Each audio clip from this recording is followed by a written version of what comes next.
அஜித், நீங்க சினிமா துறைக்கு வந்து நடிகரானது நீங்க விருப்பப்பட்டு நடந்ததா, தற்செயலா நடந்ததா? ஆக்சுவலி நான் 10ஆம் கிளாஸ் வரைக்கும் தான் படிச்சிருக்கேன். 86 10ஆம் கிளாஸ் முடிச்சுட்டு படிப்புல இன்ட்ரெஸ்ட் இல்லைன்னு சொல்ல மாட்டேன். ஒரு கவர்மெண்ட் எக்ஸ்போர்ட் கம்பெனில மர்ச்சன்டைசரா சேர்ந்தேன். 4.5 வருஷம் அந்த கம்பெனில வேலை செஞ்சேன். ஸோ அதுக்கப்புறம் சொந்தமா மறுபடியும் ஈரோட்ல ஒரு பிசினஸ் ஆரம்பிச்சேன், டெக்ஸ்டைல் ப்ராசஸிங் ஏஜென்சி. ஸோ அப்போ வந்து எனக்கு modeling and motor bike racing நிறைய ஹாபிஸ் இருந்தது. ஸோ அந்த பிசினஸ்ல நஷ்டம் ஏற்பட்டதுக்கு அப்புறம் ஆஃபர்ஸ் வர ஆரம்பிச்சேன். பிகாஸ் நான் சொன்ன மாதிரி மாடலிங்ல நிறைய மாடலிங் அசைன்மெண்ட் பண்ணிருந்தேன். But more of press ads நிறைய பண்ணிருக்கேன் and couple of TV commercials. So 1992 ஆகஸ்ட்ல என்னோட ஃபர்ஸ்ட் படம் ஆஃபர் வந்தது. அது தெலுங்கு படம் பிரேம புஸ்தகம். 92 ஆகஸ்ட்ல ஷூட்டிங் பண்ண ஆரம்பிச்சேன். பட் அந்த படம் முடிக்கிறதுக்கு 1 இயர் ஆச்சு. அந்த கேப்ல வந்து எனக்கு ஃபர்ஸ்ட் தமிழ் படத்துல நடிக்க ஒரு வாய்ப்பு கிடைச்சது. படம் பேர் அமராவதி. அண்ட் ஸோ நடிப்பு வந்து ஆக்சிடென்டா நடந்த ஒரு விஷயம் என்னோட லைஃப்ல. குறுகிய காலத்துல பெரிய வெற்றியை பெற்றிருக்கீங்க, இதை எதிர்பார்த்தீங்களா? சத்தியமா இந்த வெற்றியை நான் எதிர்பார்க்கல. அமராவதி படத்துக்கு அப்புறம் ஒரு விபத்துல அடிபட்டு 1.5 வருஷம் வீட்டுல இருந்தேன். அப்போ வந்து very bad phase in life. Health problem மட்டும் இல்ல, ஃபைனான்சியல் ப்ராப்ளம்ஸ், ஹெல்த் ப்ராப்ளம், நிறைய ப்ராப்ளம்ஸ். அப்போ வந்து டோட்டல் கான்பிடன்ஸே வந்து நான் இழந்துட்டேன். ஸோ அந்த நேரம் வந்து எனக்கு வந்து வேலை தான் முக்கியமா இருந்தது. இப்போ கூட ஆஃப்டர் 3-4 சக்சஸ்ஃபுல் ஃபிலிம்ஸ், ஆசை, வான்மதி, கல்லூரி வாசல், இப்போ காதல் கோட்டை, இப்போ கூட என்னோட ஒரே ஒரு இப்போ வந்து நம்பர் 1 வரணும், அதெல்லாம் சத்தியமா அந்த மாதிரி ஃபீலிங்ஸ் இல்லை எனக்கு. என்னோட ஒரே ஒரு ஆம்பிஷன் லைஃப் வந்து மறுபடியும் அந்த 1.5 வருஷம் வீட்டில் உட்காந்த மாதிரி மறுபடியும் நான் உட்காரக்கூடாது. வேலை இருந்துகிட்டே இருக்கணும், பிஸியா இருக்கணும். தட் இஸ் மை அண்ட் உழைப்பு. என்னோட வெற்றி காரணம் உழைப்பெல்லாம் நான் உங்ககிட்ட போய் சொல்ல மாட்டேன். பிகாஸ் சினிமால மட்டும் இல்ல, எந்த ஒரு ஃபீல்டா இருந்தாலும் ஒவ்வொருத்தரும் கஷ்டப்படுறாங்க. யாருமே வந்து எல்லாரும் கஷ்டப்படுறாங்க. பட் என்னை பொறுத்த வரைக்கும் டைம், நேரம், அண்ட் அப்கோர்ஸ் சலல் என்ன எழுதிருக்காங்க தான் நடக்கும். அமராவதி, ஆசை மாதிரி படங்கள்ல மென்மையான ஹீரோவாக அறிமுகமானீங்க. இப்போ அதிரடி ஹீரோ ஆயிட்டீங்க. டூப் போடாம ரிஸ்க் எடுத்து ஃபைட் பண்றீங்க. எப்படி இந்த மாற்றம்? உண்மையா சொல்ல போனா ஆசை படம் ரிலீஸ் ஆனதுக்கு அப்புறம் நிறைய பேர் என்கிட்ட வந்து நிறைய பேருக்கு ஒரு ஃபீலிங் இருக்கு, அஜித்குமாரால வெறும் லவ் ஸ்டோரிஸ் தான் பண்ண முடியும், ஆக்ஷன் படங்கள் பண்ண முடியாது, அப்படி ஒரு டாக் கேள்விப்பட்டேன். ஸோ அண்ட் ஒரு ஆம்பளையா இருக்கிறதுனால சில விஷயங்கள் வந்து இயல்பா வரும். இப்போ வந்து சின்ன வயசுல வந்து மரத்து மேலே ஏறி மாங்காய் பறிக்கிறது, அந்த சில விஷயம் நம்ம ஆடும்போது செவர் மேலே ஏறி குதிக்கிறது, இது வந்து நேச்சுரலா வர ஒரு விஷயம். அது வந்து மேக்சிமம் யூத்ல எக்ஸ்பெக்ட் பண்றதுதான் நான் வந்து ட்ரை பண்ணேன் தவிர இது சரி அந்த இமேஜுக்கு இது சரி ஒரு லவ் ஸ்டோரி தான் பண்ணுவாங்க. So I been exploiting that to the maximum. And எனக்கு வந்து சினிமாவை எடுத்துக்கிட்டா இப்போ நிறைய இங்கிலீஷ் படம் தான் வர ஆரம்பிச்சிருக்கு. ஸோ அங்க வெளிநாட்டுல வந்து ரிலீஸ் ஆகி வித்தின் 1 மந்த் இங்க ரிலீஸ் ஆகுது அந்த படங்கள். அந்த இப்போ வர படங்கள் இப்போ சில்வஸ்டர் ஸ்டாலோன், ஆர்னால்ட் ஷ்வார்ஸ்நெகர், அவங்க படங்கள்லாம் பார்த்துட்டு எதிர்பார்ப்பு இருக்கு ஜனங்க கிட்ட. சரி நம்ம தமிழ் படங்கள்ல கூட நிறைய ஆக்ஷன்ஸ் இருக்கணும். ஸோ இன்னைக்கு வந்து சினிமா எடுத்துக்கிட்டா basically nothing but fights and songs. இப்போ ஒரு ப்ரொடியூசர் வந்து ஒரு ஆர்டிஸ்ட புக் பண்ணும்போது நடிப்பு உங்களால நடிக்க முடியுமான்னு கேட்கறது இல்ல, ஃபைட் பண்ண தெரியுமா, டான்ஸ் பண்ண தெரியுமா தான் கேட்கறாங்க. தட்ஸ் ஜெனரல் இது டுடே. ஸோ அது வந்து இன்னைக்கு இருக்கிற ட்ரெண்ட். மாதிரி ரிஸ்கான சீன்ஸ் எடுக்கும்போது நார்மலி வந்து வீட்டுல சொல்ல மாட்டேன். அண்ட் இது வரைக்கும் வந்து அண்ட் அவங்க வந்து செட்டுக்கு வர்றது வந்து ஐ டோன்ட் என்கரேஜ் தம். என் ஃப்ரெண்ட்ஸா இருக்கட்டும், ஃபேமிலியா இருக்கட்டும். ஏன்னா எனக்கு வந்து நடிப்பு வந்து தொழில். ஸோ என்னோட ஒர்க் ஸ்பாட் வந்து யாரு வந்து டிஸ்டர்ப் பண்ணா எனக்கு பிடிக்காது. ஏன்னா நிறைய பைக் ஷார்ட்ஸ் எடுத்துருக்கோம், பைக்ல சில ஸ்டன்ஸ் பண்ணியிருக்கேன். அண்ட் அந்த பாட்டில் உடைக்கிற சீன், இப்போ அந்த பாட்டில் உடைக்கிற சீன் எடுக்கும்போது Kamal Ravi master plastic bottles use பண்ணன்னு சொன்னாரு. பட் அந்த ஒரு ஷாட் வந்து இது high speed shot. High speed ஷாட்னா அது வந்து ஸ்லோ மோஷன்ல எடுக்கிற ஒரு ஷாட். ஸோ கண்டிப்பா பிளாஸ்டிக் பாட்டில்ஸ் யூஸ் பண்ணா அது தெரியும் ஸ்கிரீன்ல. அது பிளாஸ்டிக்னா பவுன்ஸ் ஆகி விழும்போது அது ஈஸியா தெரியும்.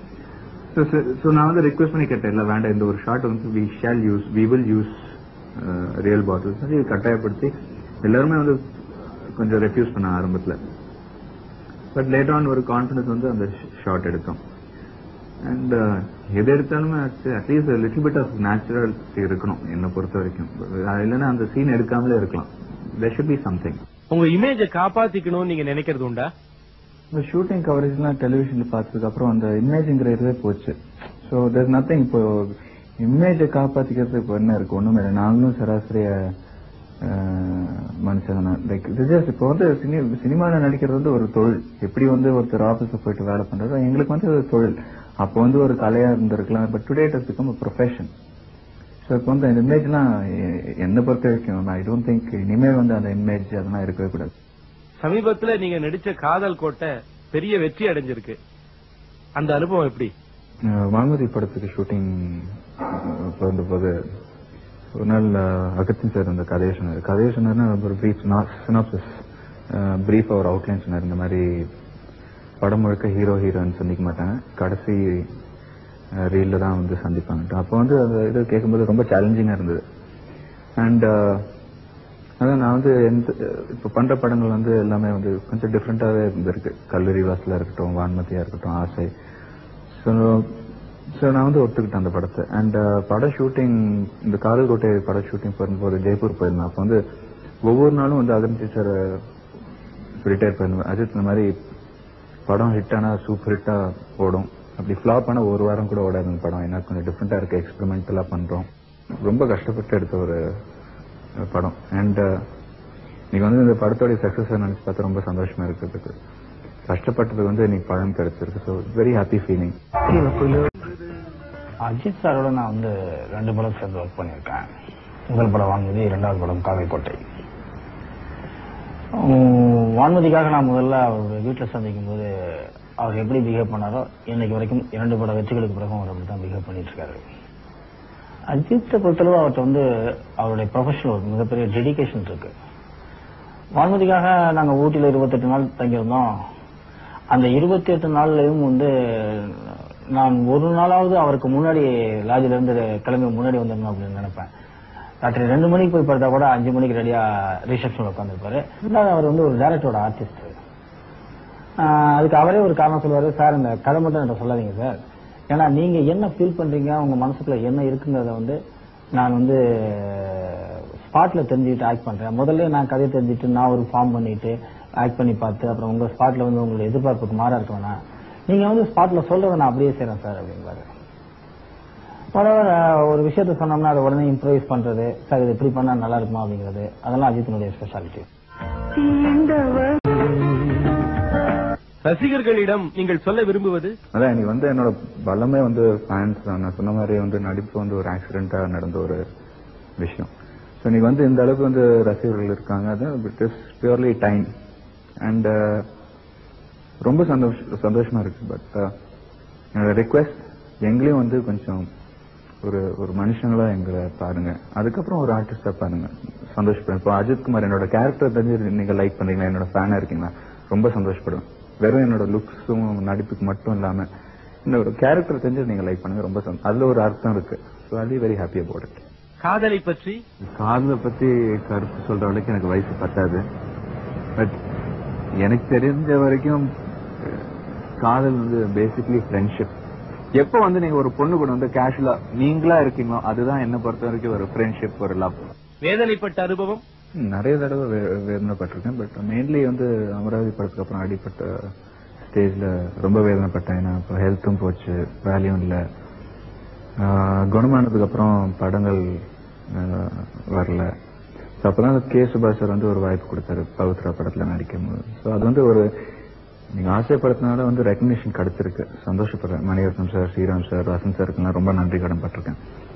பட் அந்த வாய்ப்பு எனக்கு கொடுத்தது வந்து ஒரு கே சுபாஷ். பவித்ரா ரஷஸோட பவித்ரா படத்துடைய ரஷஸை பார்த்து ஸ்ரீராம் சாரும் வசந்த் சார் என்ன ஆசைப்படத்துக்கு புக் பண்ணாங்க. ஸோ அந்த ஸ்டேஜ் வந்து யாருமே இல்லாத போது ஒரு கே சுபாஷ் சார் தான் ஹெல்ப் பண்ணாரு. வாழ்க்கை தத்துவம், சந்தோஷமா இருங்க. நீங்க வந்து நிறைய பேரை பார்த்திருக்கேன், நிறைய சம்பாதிக்கிறாங்க. பட் வந்து வாழ்க்கையை வந்து அனுபவிக்க மாட்டேங்கிறாங்க. இல்லாத பிரச்சனையை பத்தி நினைச்சு ஓடிக்கிட்டே இருக்காங்க. கொஞ்சம் திரும்பி பாருங்க, ஒண்ணுமே இல்லை லைஃப்ல. ஆக்சுவலி அந்த அளவுக்கு வந்து டென்ஷன் ஆகிற அளவுக்கு வந்து ஒன்றும் பிரச்சனை எல்லாம் இல்லை. அண்ட் நீங்க என்ன பண்ண விரும்புறீங்களோ பண்ணுங்க.